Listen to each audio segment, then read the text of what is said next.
Greetings everyone. Welcome back to Geeks for Geek School. Let us continue our course of C programming.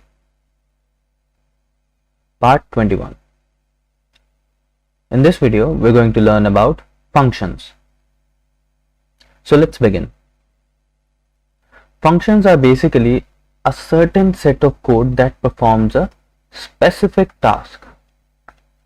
Alright?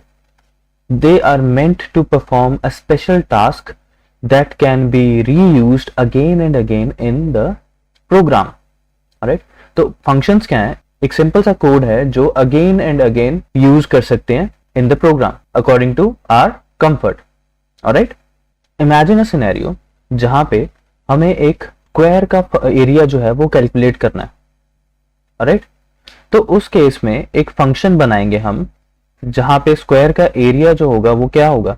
Side multiplied by side. Alright? That is the formula of area of square. अब अगर हमें बहुत सारे squares का area find करना हो तब हमें ये वाला formula again and again repeat करना होगा कोड में, और इससे क्या होगा? रिडंडेंसी यानी कि रिपीटेशन ऑफ कोड बढ़ जाएगी. राइट? सो सिमिलरली एक और सिनेरियो है जहां पे हम एक सर्कल का एरिया जो है वो कैलकुलेट करना चाहते हैं. तो अगेन एंड अगेन हमें ये वाला एरिया जो है पाई आर स्क्वायर, ये वाला एरिया जो है हमें बार बार कोड में लिखना पड़ेगा. राइट?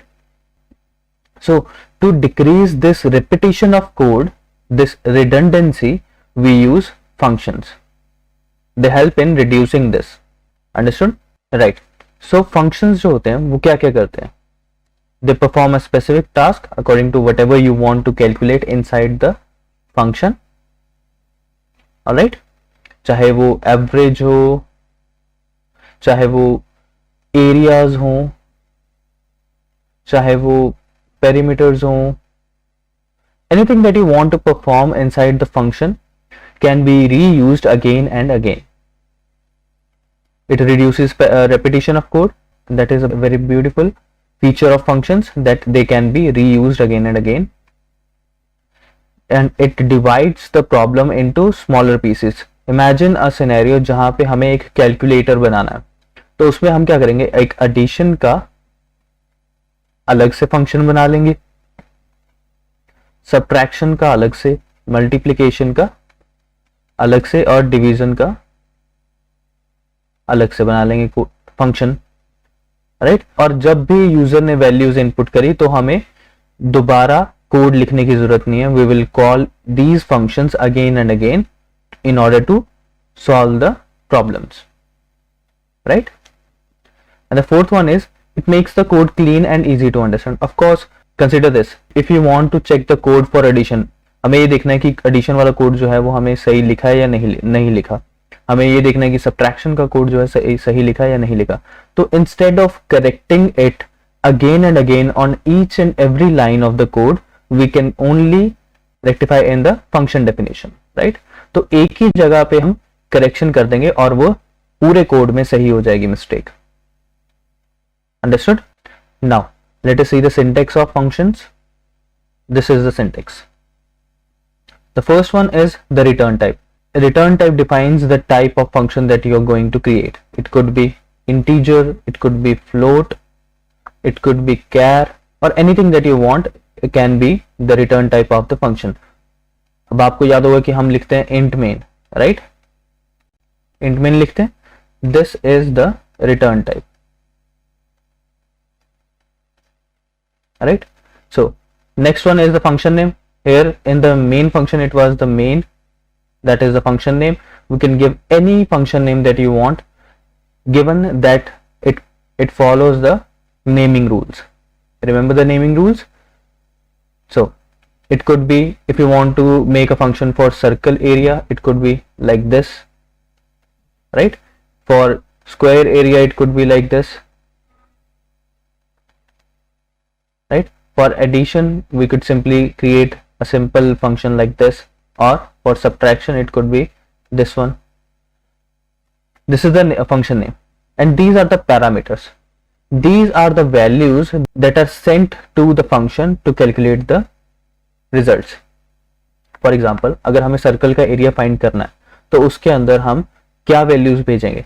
पाई की वैल्यू तो हमें पहले से पता होती है, दैट इज 3.14 रफ वैल्यू जो होती है, लेकिन हमें जो है यूजर से क्या इनपुट मिलेगा, हमेशा रेडियस, राइट, एरिया के लिए।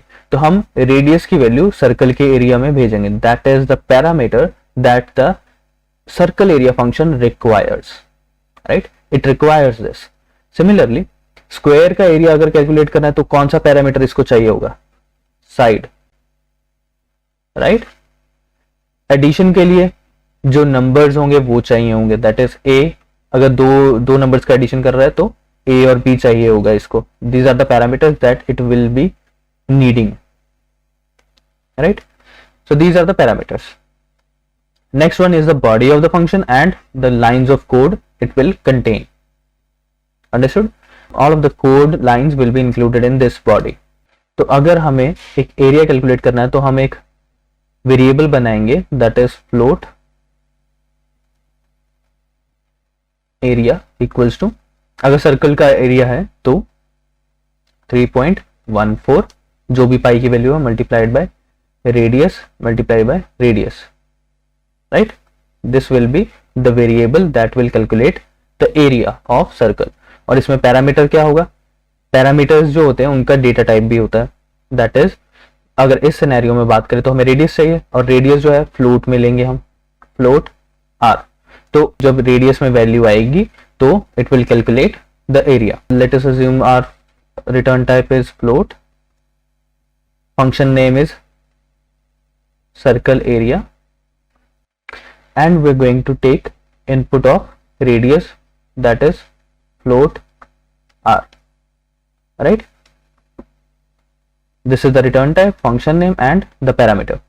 अब हम इसमें एरिया कैलकुलेट करेंगे, that is float area equals to 3.14 multiplied by radius multiplied by radius, right.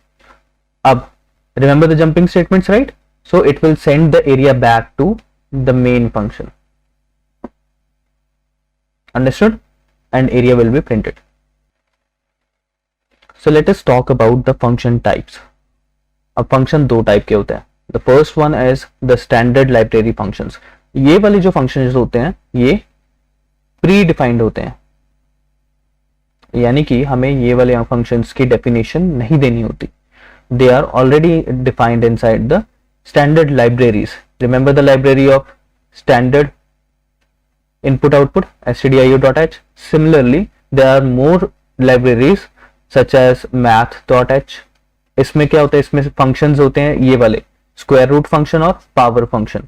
Square root function क्या करता है, it will calculate the square root of a number that is given inside the parameters. For example अगर हम लिखें sqrt of 36, right, अगर हम ये लिखें तो it will give us the result as 6, square root of 36 is 6। And similarly जो power function है उसको हम कैसे यूज करेंगे, अगर पावर फंक्शन को हम 2,2 लिखें it will give us 2 raised to power 2। What is the output of 2 square, it is 4। So power of 2,2 will give us 4। And similarly power of 5,3 will give us 5 to the power 3, that is 5 multiplied by 5 multiplied by 5, it will give us 125.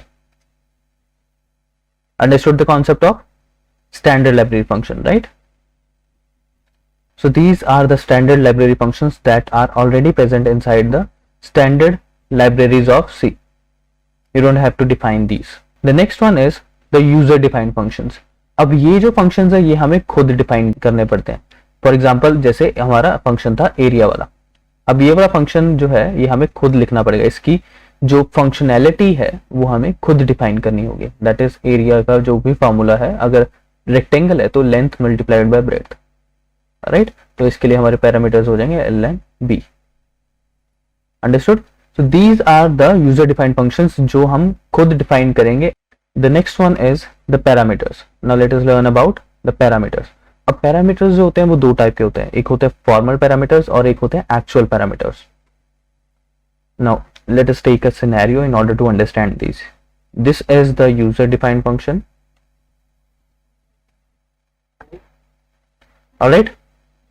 And the next one is the main function, जहां पे हम ये वाले function को call करेंगे. Call यानी कि function को बुलाएंगे कि ये वाला वैल्यू हमारा सॉल्व करो.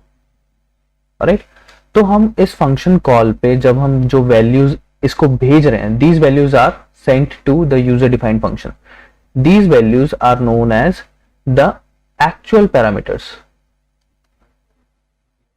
These are the actual parameters that are sent to the user defined function.